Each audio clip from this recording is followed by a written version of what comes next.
السلام علیکم ناظرین، امید ہے آپ خیریت سے ہوں گے۔ جمہوریت، انصاف اور سہولتوں سے کوسوں میل دور بسنے والے پاکستانیوں کو عید مبارک۔ ناظرین،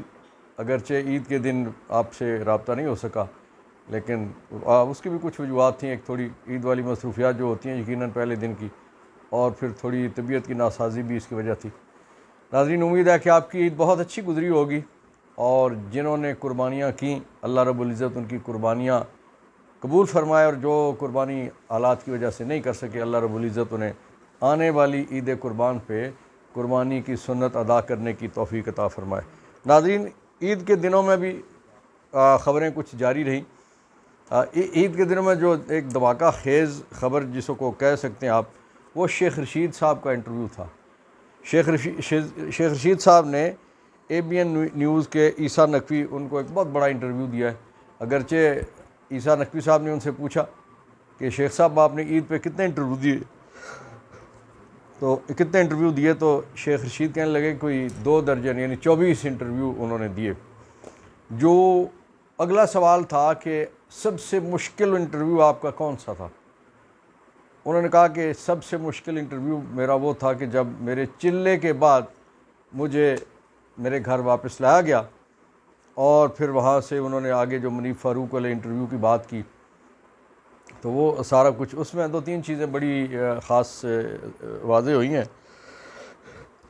ایک تو یہ ہے کہ صحافی منیب فاروق، ان کے حوالے سے باقی لوگ بات جو بھی کرتے ہیں، صحافتی برادری وہ لٹھ لے کے ان کے پیچھے پڑ گئی ہے کہ بھائی آپ نہ صرف صحافی ہیں بلکہ آپ ایک وکیل بھی ہیں۔ آپ کے سامنے ایک ایسا بندہ کہ جسے 1.5 مہینے سے اٹھایا گیا تھا، اس کو جبرن لا کے بٹھایا گیا، اور آپ اس انداز سے انٹرویو آپ ان سے لے رہے ہیں جس طرح سے کوئی بات ہی کوئی نہیں ہے۔ آپ کے اندر سے نہ کوئی صحافی جاگا، نہ اندر سے آپ کا وکیل جاگا، نہ اندر سے آپ کا انسان کوئی جاگا، اور پھر اس کے بعد آپ اپنے اس کمی بیشی کو کس طرح سے لوگوں کے یہاں پورا کر رہے تھے، اور آپ اپنی اصل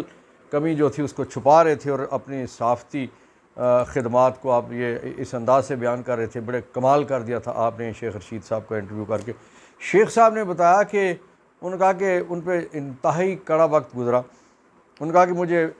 جو ہی لے کے گئے تو ایک افسر وہاں موجود تھے، انہوں نے مجھے کہا کہ شیخ رشید، آپ جس گاڑی میں آئے ہو اسی گاڑی میں واپس جا سکتے ہو، اس کاغذ پہ دستخط کر دو۔ شیخ صاحب کہتے ہیں کہ میں نے اس کاغذ کو پڑھا تو اس میں اتنا گند بلا تھا، یہ الفاظ ہیں شیخ رشید صاحب کے، کہ اس پہ اتنا گند پھیلا تھا کہ میں نے انہیں کہا جی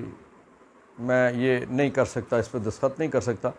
کہتے ہیں جی افسر نے مجھے دوبارہ کہا کہ 5 منٹ کا آپ کو مزید وقت دیتا ہوں، آپ دوبارہ اس کو پڑھ لو۔ تو میں نے کہا جی میں نے پڑھ لیا ہے، یہ مجھ سے نہیں ہو سکے گا۔ کہتے ہیں اس کے بعد مجھے مختلف جگہوں پہ حسن عبدال لے جایا گیا، ٹیکسلا لے جایا گیا، اور اس کے بعد پتہ نہیں کہاں پھر لے جایا گیا، پھر مجھے لمبا عرصہ جہاں میں گزارا، اور اس کے بعد کہتے ہیں کہ پھر جس دن مجھے واپس لا رہے تھے تو مجھے انہوں نے بارہ کے ایریے میں آ کے میری آنکھیں انہوں نے کھولیں، پٹی اتاری آنکھوں سے، اور کہتے ہیں کہ وہاں سے بارہ کے علاقے سے مجھے یہ کہا گیا کہ آپ کو یہ کچھ کہنا ہے۔ تو پھر کہتے ہیں کہ میں نے رستے میں یہ سوچا کہ شیخ رشید، تمہاری اتنی زندگی تم نے گزار لی ہے، اتنی وزارتیں دیکھ لی ہیں، اگر یہ کچھ کرنا اور کہنا ہے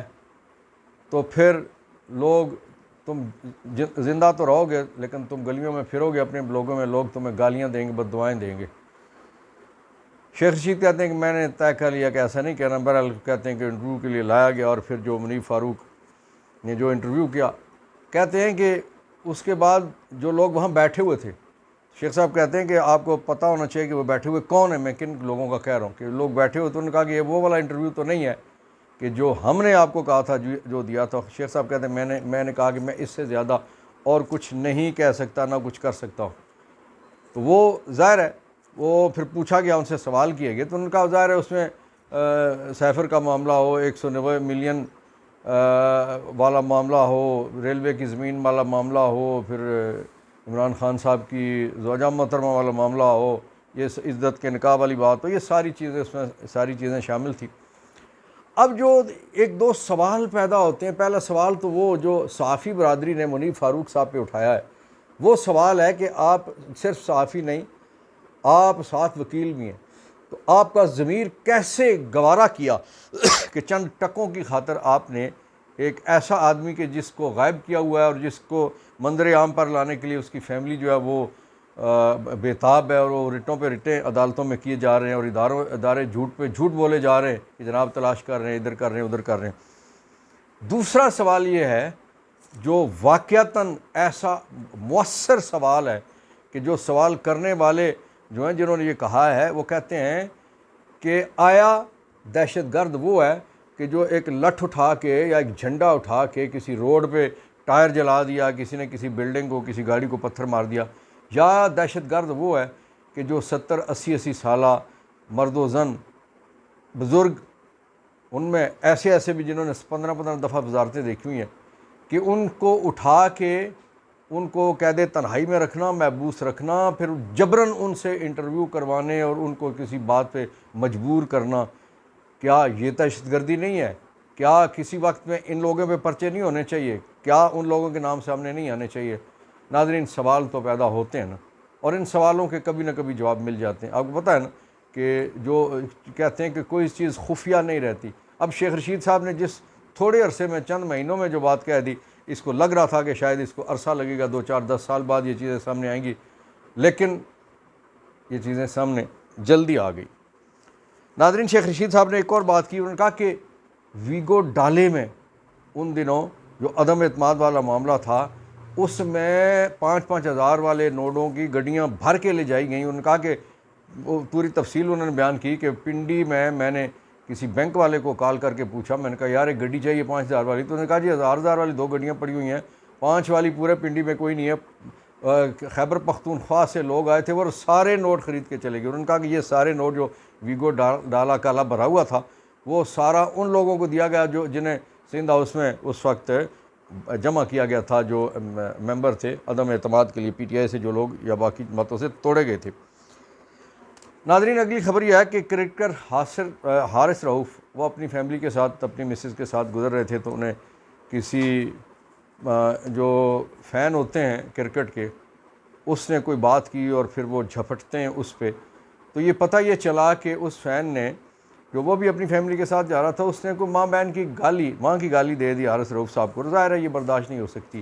اور پھر حارث رؤف اس پہ لپک پڑے۔ ناظرین، کرکٹ ہے، کھیل ہے،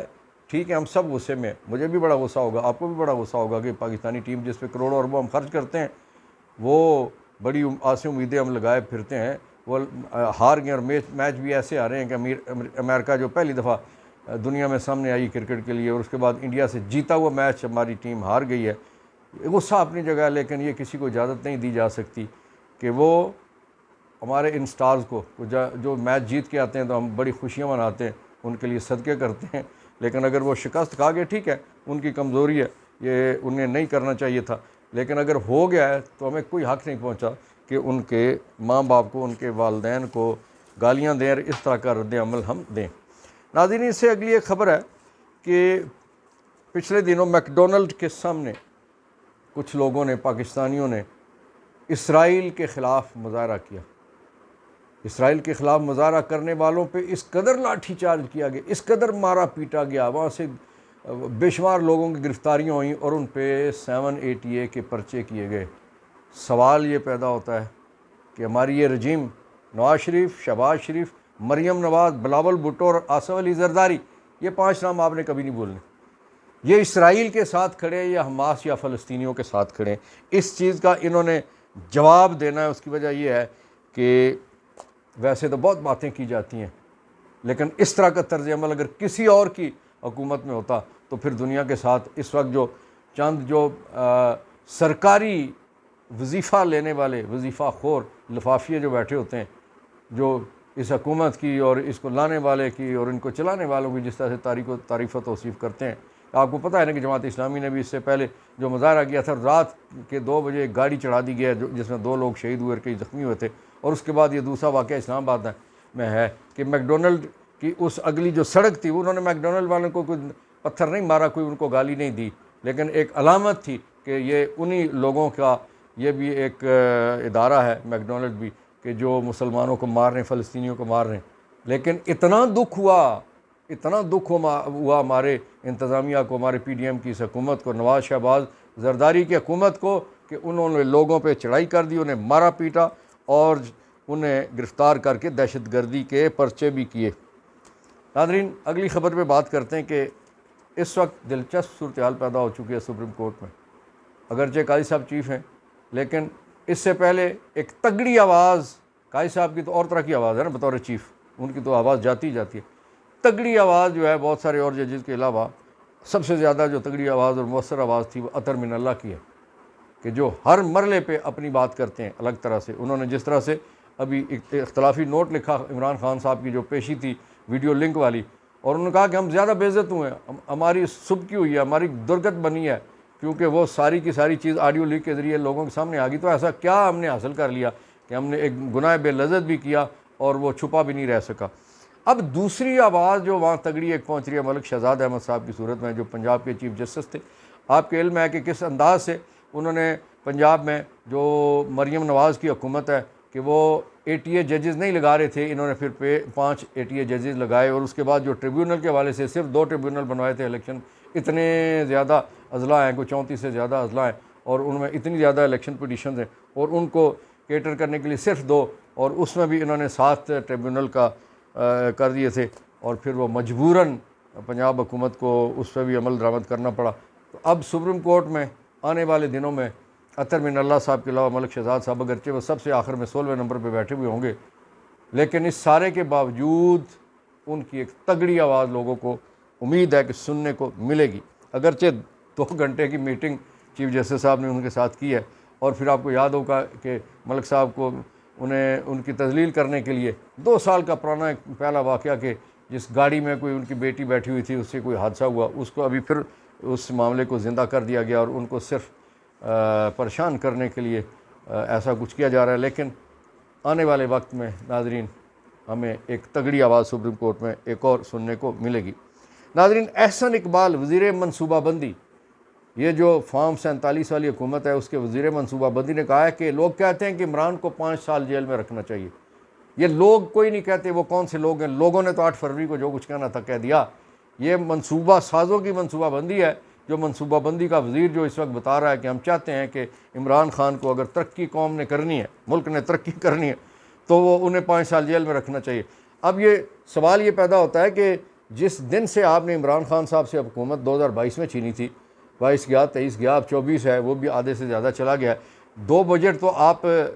3 بجٹ آپ مجموعی طور پہ دے چکے ہیں، تو اس میں آپ سے مراد یہ ہے کہ وہ جو نگران حکومت تھی وہ بھی آپ ہی کی تھی، آپ کے بجٹ سے۔ تو کس نے آپ کو روکا ہے کہ آپ ترقی نہ کریں؟ کس نے آپ کو روکا ہے کہ معیشت کو آپ مضبوط نہ کریں؟ لیکن معیشت جس گڑھے میں گر چکی ہے وہ پوری دنیا آپ کے سامنے ہے۔ ہاں، یہ سازش لوگوں کو پتہ چل گئی ہے کہ دیسی ارسطو،